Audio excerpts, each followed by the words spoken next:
It's Jimmy. It's Jimmy. You know, we spoke a few days ago, but what is it finally like being on this red carpet and, 20 plus years finally coming to that big moment, of it being screened and everyone being able to see it?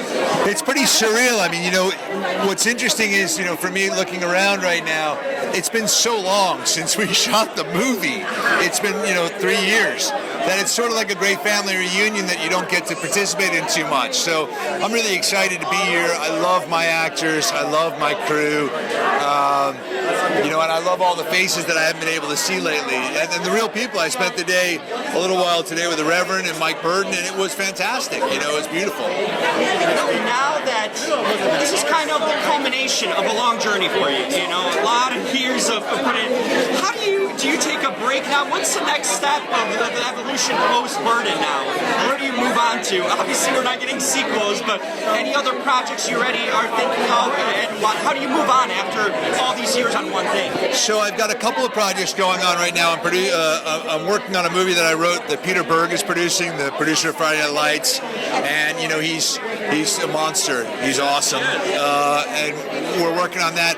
I also I wrote a movie about the opioid crisis called Damage Done, which I like to say makes Burden look like a romantic comedy. It's a tough story, and of course, I went down there. I spent a lot of time in West Virginia, Kentucky border, in Charleston, West Virginia, meeting real people and unearthing their real stories. And it's a tough movie. It's a sad movie, but it's a movie that needs to be told.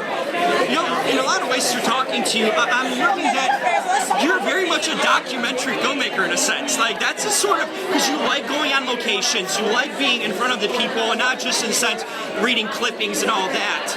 Tell me how important is that to you to be on site and get to a real sense of what's going on and the people in order to write a script and direct a movie? Well, everybody works differently. So, for me, I can't really tell a story without being in the environment at least, let alone meeting real people and sort of sucking that all in.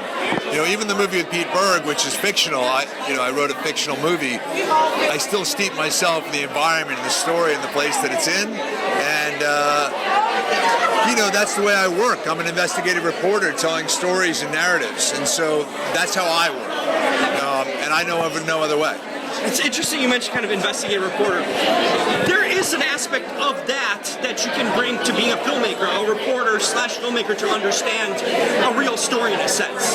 Tell me how you kind of connected those two aspects of it, of filmmaking and investigative kind of journalism. It was sort of simple, and I give him credit. Billy Bob Thornton and I were hanging out when I first discovered Burden. And right before that, he... that was around Armageddon time, right? Yeah, I was in Armageddon. I was an actor in Armageddon with Billy.